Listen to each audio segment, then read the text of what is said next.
So is creativity in advertising under threat?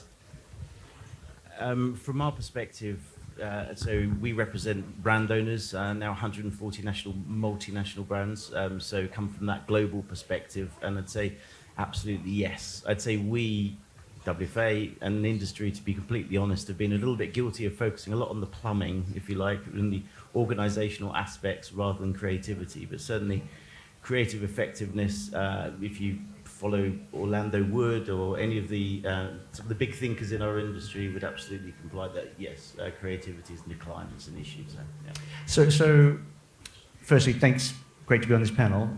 Just to play on that question, I think often if anything's under threat, that's when you really sort of perhaps are at your best. That's where you challenge. Maybe you're looking at what you're doing, a chance to review and see how you can improve. And look, I run a creative agency at NBCU called Catalyst, and I've been producing content primarily as a journalist on the editorial side for about 25 years on TV and also a lot on digital. And for me, I think there's no better time to be a creative and to work in creativity. I think about the difficult stories I used to have to tell on .com back then or on TV, and you're often limited about how to do those difficult stories. Now I think about all the platforms that you can play with, all the storytelling techniques that you've got. I think about technology, I think about data that we can use and reuse or create new ways to understand data. I think about the core of my team, which is like audience development, motion design, graphics, web development, and all those tools and all those people add to that creative output. And I think as we've come out of 2 years of everybody staring at their screens during COVID, we have it on us to make sure that our creativity is even more powerful, and that content experience, that creative experience that audience getting is a wonderful experience. It's a really good answer. I have to say, so I didn't introduce myself. So I'm Arif Durrani. I'm a media consultant, but I've spent many years working in studios teams at international media companies as well. And I have to say, for me, the answer is exactly the same. I don't think creativity is under threat at all. I think it's never been a better time. But I think your answer belies maybe the 30-second spot and the traditional ad land view of creativity and what an ad is. I wouldn't say just focus on the 30-second spot necessarily, but you think of some of the barriers that are now being faced by clients when it comes to create. And I don't doubt the talent still exists and the creativity still exists, but I think you were talking about sort of on average looking at the industry, and you see some of the issues relating to setups in terms of the people that are involved, the stakeholders that are involved from a client perspective. I think there's more barriers now to effective creative than there ever have been. We'll definitely get into that, the whole partnership bit. It's interesting. Sam, what's your view? Well, I'm afraid Rob might get thrown out of Cannes Lions Festival of Creativity. I've not seen all the winners yet, but at the end of Cannes Lions, I'm always so excited to look at the amazing stuff that's come out of every category, and I'm thrilled and surprised about the ideas that have come from every single corner of the world across every single platform. And it's so exciting. And I have to agree that I think the pandemic has made us all think differently, think about our audiences differently, think about the content we're creating in a different way. And over the next couple of years, I'm super excited about the creative landscape in TV. We're seeing all these hybrid formats appear. So what used to be a dating show is now a game show combined with a dating show combined with a music show. So Romeo and Duet, dating meets music. Game of Talents that our Fremantle Spain did, it's a game show meets a talent show. So we're not stuck, we're reinventing, we're coming up with new ideas to thrill the audiences. And you're right, there's access to multiple platforms and multiple ways of telling our stories to different audiences is liberating. Stéphane. Yeah. I will use your mic, thank you. So I will give another perspective, maybe from the publisher and from a sales house perspective. So I don't think creativity is under threat, but we're not talking enough about creativity. We're constantly talking about trading, inflation, price, effectiveness, tech. So we need to go a little bit beyond and go back to what is important. And for a brand, it's important to connect with your consumers. And how do you connect with consumers? It's not about pricing, it's not about inflation or even tech. It's about creativity. Am I driving the right message to the right person, how do I stand out? So it's about attention. It's about all those new, I would say, KPIs that we should, continue to develop, and we need to drive it as a, as an industry players, as key players in the industry. We need to drive this and to enhance more and more creativity. Yeah, it's a good point. I don't think anyone here would disagree that creativity is a superpower. But it leads on to the question, what do creative partnerships mean to you? And I think we'll get probably 4 different answers here. So, Rob, do you want to start? Yeah. Sure. I mean, I have to say I'm going to sound like doom and gloom today. But I have to say I think partnerships is probably the most overused word in our industry. Right? We work with stakeholders from the media side, from CMOs, marketing, procurement. Everyone throws the partnership word around. Like it sort of starts to lose its meaning, to be honest with you. So it kind of depends on what angle you're coming from. So true partnerships, 2 organizations working towards shared objectives, right? Is that always the case? Is that, I'm sorry to come back to the measurement thing, but ultimately brand owners have businesses and they have metrics and they have goals that they're trying to drive forward. So I don't doubt, as I say, the talent is there. There's some fantastic creativity on show here, but from a partnerships perspective, I think that often gets lost a little bit. And I do think there's room, of course, for creative partnerships, and the pandemic has shown a huge acceleration in that amongst brand owners. And by the way, sort of final point on that is 87%, we do research amongst our members, brand owners, as 87% agreed that, as you said, creativity is marketing superpower, but only 23% actually said it was business critical. Yeah, it's interesting. Which is, yeah. And Andrew?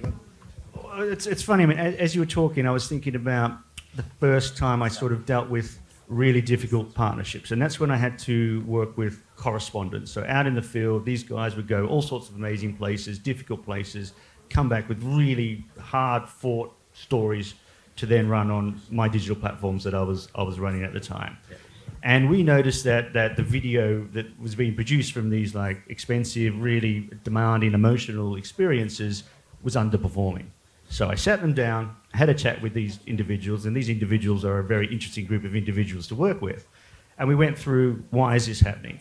And we noticed that often that, that sweeping, establishing shot might look beautiful, but didn't grab the attention immediately of that digital user. Or a talking head pops up, or a CEO turns up very early, and that's an automatic switch off. So although that's in the past, what we then did is we understood, okay, so to tell this story more effectively, we're going to be creative about how we go about doing that, particularly those difficult stories. So that, to me, was a first sort of challenging partnership, which resulted in very painful, but we got their collaboration and improved that performance. So when I think about partnerships and collaboration, I get all gooey and excited. I certainly understand all the challenges that you're talking about, but I think I try to not, maybe I'm in a position where I can not let them bother me as much, but I see that as, that's my tool. That's my war chest. These are all the things I can play with. So to me, for example, IP integrations, right? We think about talent, we think about characters, whether it's Jurassic, Minions, some of the things within our domain. What can we do creatively with these things? What are the partners we might be able to do? How can we extend perhaps one of your products into a metaverse type world to make an online shop within there to buy some things, We'll talk about that later, yeah. But that's excitement. Now, as an idea, that's amazing. Execution, that's where the challenges come. And I think what we as marketers and creatives need to be able to do, and maybe our executives need to help us even more, is to have the power to push back, have the conversations, and make sure everybody at that table is on the same page. Otherwise, we're going to fail. We're not going to be relevant to the audience. And ultimately, we can start looking to do other things with our lives. So it's a really good answer. Thank you, Andrew. Sam, what are your thoughts? Look, partnerships are tricky, whether it's your husband and your wife or whether it's my friends here. So I've got 2 very strong partners, NBC, who we've worked with closely in the US for years, and our parent company, RTL and AdConnect. And we couldn't exist in isolation. We rely and collaborate with you all the time. It wouldn't work otherwise. However, partnerships are things that have to be managed. And the more stakeholders you have, the more tricky it is. The different expectations that everyone has from a project are difficult to manage. And it's a complex network of partnerships. but without them, none of us exist in isolation. We need our platforms, we need our media, we need our creativity, we need our production, and as you pointed out, we need our audiences, and they're as much our partners in this process as anyone else. And now we know what they're thinking and what they're saying, then that interactive relationship really is a partnership.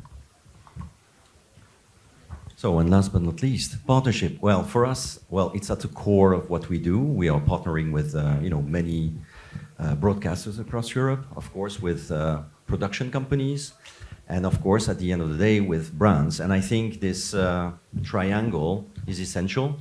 What is even more essential is trust. We need to have, first of all, a direct relationship with the brands. It's not through, a middleman or someone else. No, we have to have a direct relationship with the brands to understand what are their KPIs, what do they want to achieve, in which country, because it might differ according to, the audience you're talking about.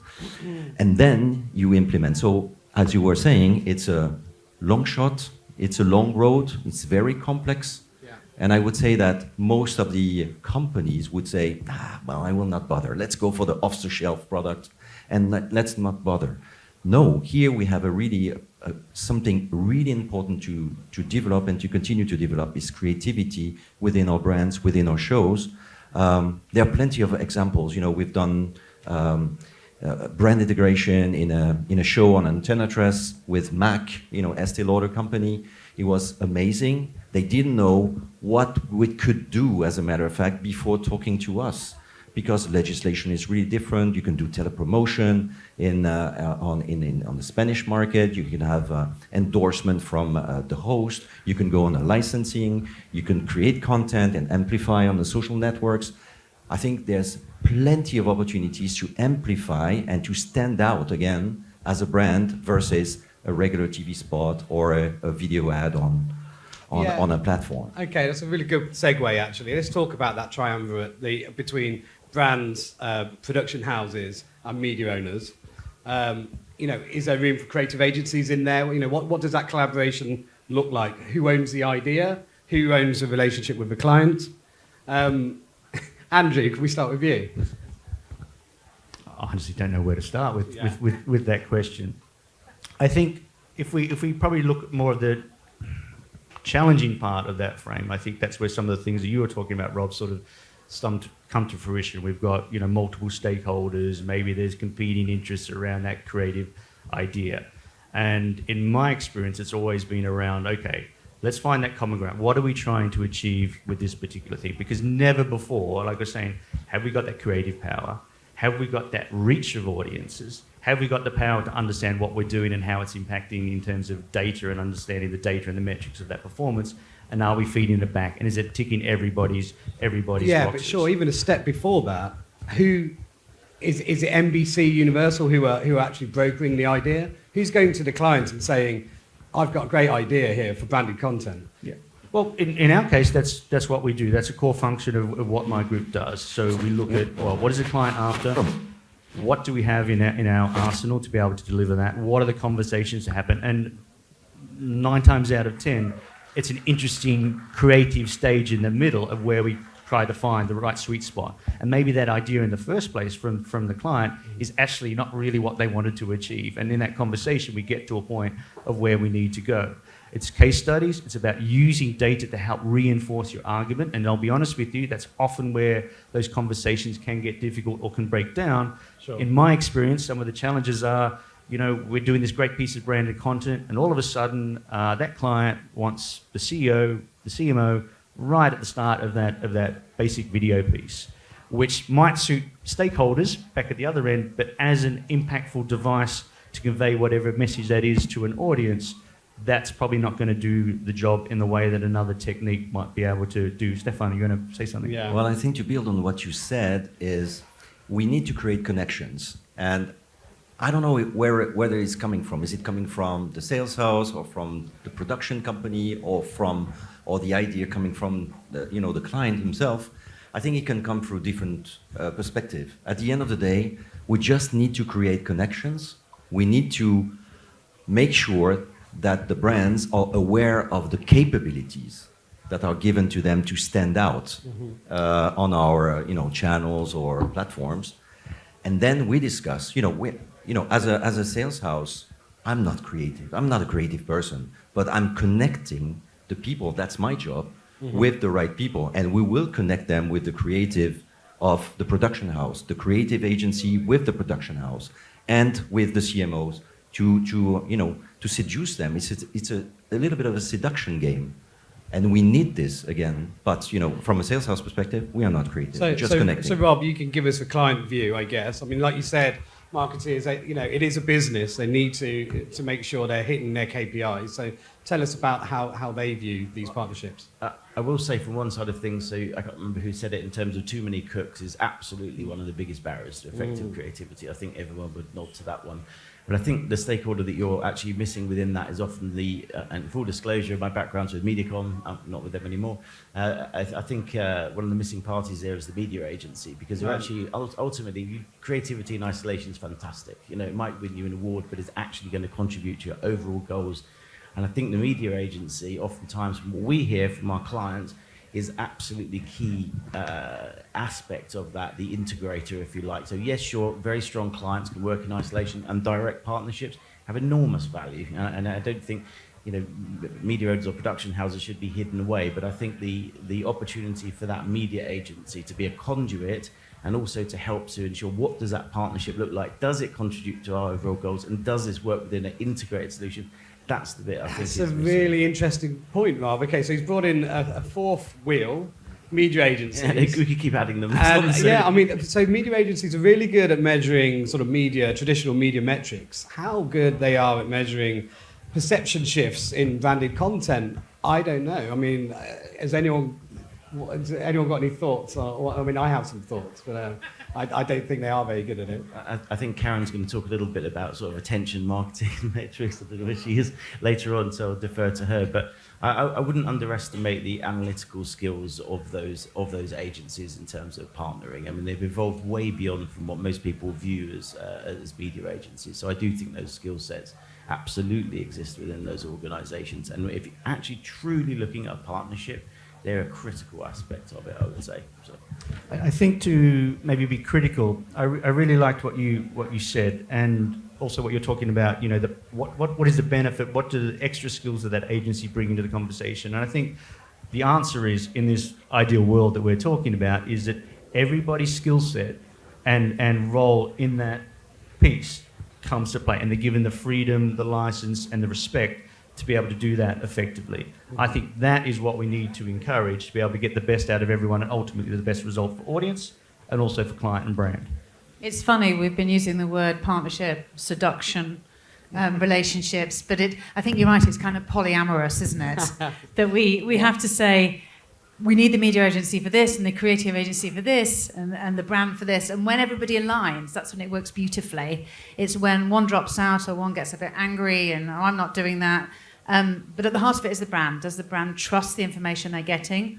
Are they willing to say, there's this much qualitative information, but actually I need this much quantitative information, but I'll let this go on this level because the PR value is worth X. So I think it's about flexibility. And how we can all come together and think a little bit differently than we would traditionally to get the result we need. Okay, so polyamorous flexibility. Okay, I like that. I like your thinking. I feel like we're in counselling. Yeah, but just going back to Rob's initial outburst, which I thought was a good one, which is that creativity is under threat, if you remember your initial gambit. And I think part of that is because if you have so many stakeholders in the room, it's very easy to talk about collaboration and polyamorous flexibility, but actually a good idea needs to be protected, doesn't it? Quite often it takes a person who's come up with it and has a vision to protect against everyone else trying to water it down and trying to come up with reasons for why we shouldn't do it just like that. I speak as someone who's obviously on the creative execution side. It's absolutely true, and I said at the start about too much focus on the plumbing and the organisational aspects, which is very dry and doesn't sort of really talk to creativity. But that bit's fundamental to get right. If good creativity is a sort of sensitive thing, right? You need to give it time, you need to give it space, you need to treat it with kid gloves oftentimes. So the existing setups often that I think are flawed in terms of way too many stakeholders involved, way too much time being taken on the approach, and too many levels of approval. And that's what we're certainly as an organisation trying to help our clients to address in terms of how you overcome that. Yeah, great. I'm aware we're well over time already, but we're only just getting going. So I want to give everyone one last chance to maybe leave a passing thought at Cannes Lions today. We'll start with you this time, Stéphane. Okay, so try to summarize. So it's about trust, it's about seduction, it's about convincing, it's about being pugnacious because it's a long shot creativity in our industry. And sometimes it's come from top down. Either it's procurement discussions, we all hate it, but we need to address it. On the other side, you need to have also in the CMO or in the C-suite really the vision about how do I stand out as a brand, and I think that's really a key point. And some brands have it, some brands don't. It all starts with a great idea. There's no doubt about it, and you need all these bits of plumbing around it, but without the great idea, it falls flat. So I'm a content person, that's my passion, and I think that sometimes all these things can get in the way of what really is the core essence, which is be true to what you engage with yourself and how you engage with it. And if you can keep that sort of mindset going, I think you're almost at the end point already. I would come back to you talking about marketing and procurement, and actually, funnily enough, add another stakeholder within there. But I think, to my mind, it comes back from the basis of understanding. I mean, the brand owner ultimately is the budget holder, is the one that's has the real skin in the game here, so to speak. And I think understanding of shared objectives would be a critical first step for. And by the way, creativity, the ideas that come from nowhere should be shared with clients, absolutely. And there's the fundamental the client's view whether they can actually apply that and whether it makes sense for them. But I think understanding of what those goals are and ensuring some way of having a shared destination, I think that's critical as a starting point. So, and that doesn't have to be the death of creativity. No, great. No, really good comments, all of you. So I know it was a really kind of quick deep dive, but I hope there's something in there for everyone. Thank you. Thank you. Thank you.